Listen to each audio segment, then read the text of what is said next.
farmers. I'm going to show you some tips and tricks about your farm food today and give you inside information.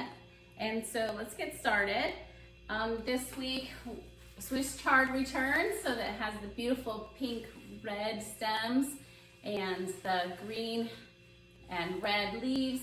And what I do with this is I chop the stems up really thin, then I keep going into the leaf and chop that up really thin. I'll cook the stems first, saute them in your favorite healthy fat, maybe with some garlic. And then once those are most of the way cooked, then I'll throw in the leaves. They only take a few minutes to get tender and to cook the bitterness out of them.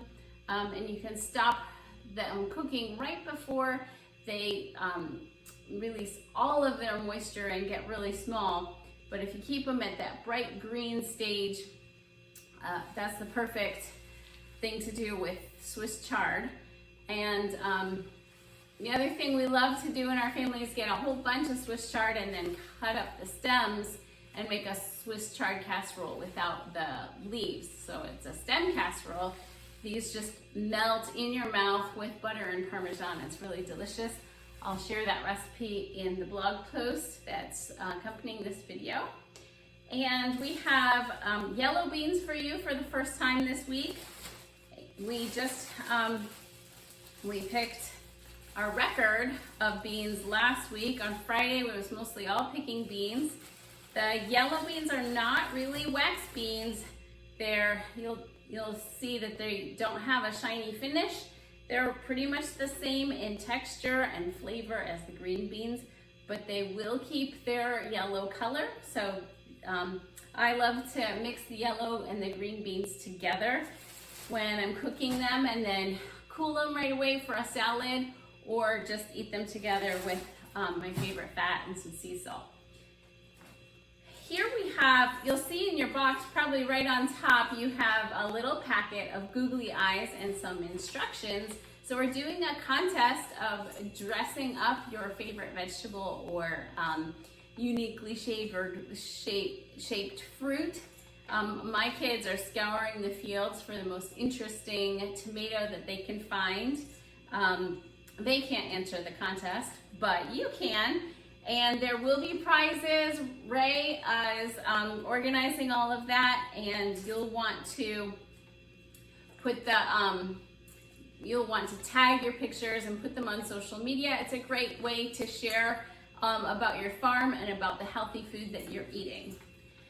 Celery is making its first appearance in your boxes.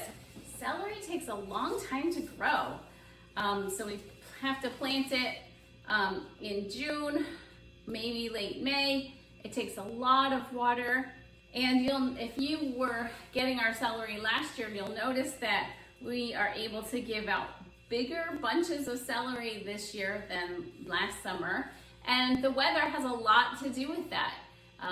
This year we had a dry spring, and then we've had lots of rain, weekly rain since mid-June until now, and the celery just soaks that up. Whereas last year, around the same time that we've had rains, in mid-July, our rains dried up last year, and we had 6 weeks of really dry, hot weather, and that affected the size of the celery.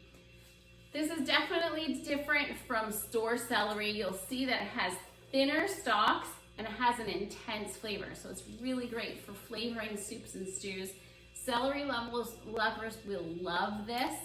And I encourage you to take advantage of all of the leaves, to chop those up and use them for seasonings and to flavor your broths. And you should know that we're picking the first of the celery, the largest ones first. And so, as you may have noticed, as we've been picking other vegetables this year, as the weeks go on, we end up picking smaller bunches of them. And so the biggest ones we pick first, and then giving the later ones a chance to grow bigger. But at a certain point, we're just gonna pick them all out of the field, and whatever size they are is what they are. So So take advantage of the size now. You may want to chop them up and throw them in a freezer bag and enjoy it during the rest of the fall and winter. As I told you, colored peppers have green peppers have finally turned into yellow and red, and orange peppers, they fully developed their sugars, so they're nice and sweet. You may think that this is a hot pepper shape, but it's not. This is a sweet pepper variety, so don't have any fear. All of our hot peppers this year are definitely shorter, like these jalapenos. Enjoy these.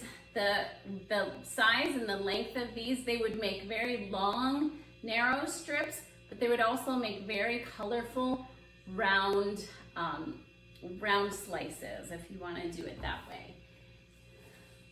We still have tomatoes, because even though our tomatoes are pretty much finished out there in the field, our partner farmer, Leroy, he plants a later planting of tomatoes for us, so they're coming ripe, and so we can continue to give tomatoes out to you as you customize your boxes and continue to enjoy the fresh tomatoes that are so much better than the store. So take advantage of that. Red onions, I think we talked about that last week. And I have apples in here.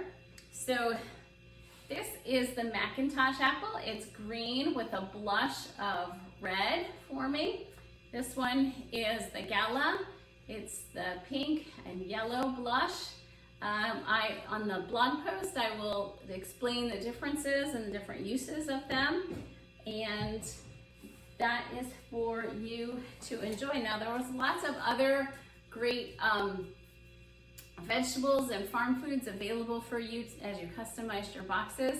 And you can read about all the other options and the storage information on this blog post. But I also want to let you know I'm adding recipes for different back to school ideas.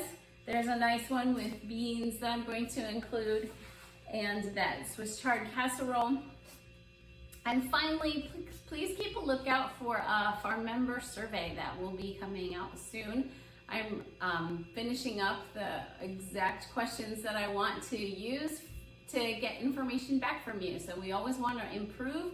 We want to know what's going well, if there's any logistical things that we need to pay attention to, any changes that our farm community would benefit from. And also, I just want to hear in your words what kind of experience that you've had.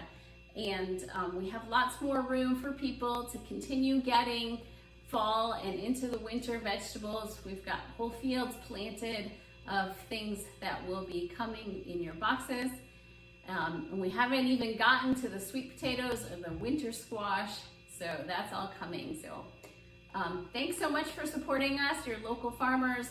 Give us your feedback in the farm survey, and have a wonderful week. Bye.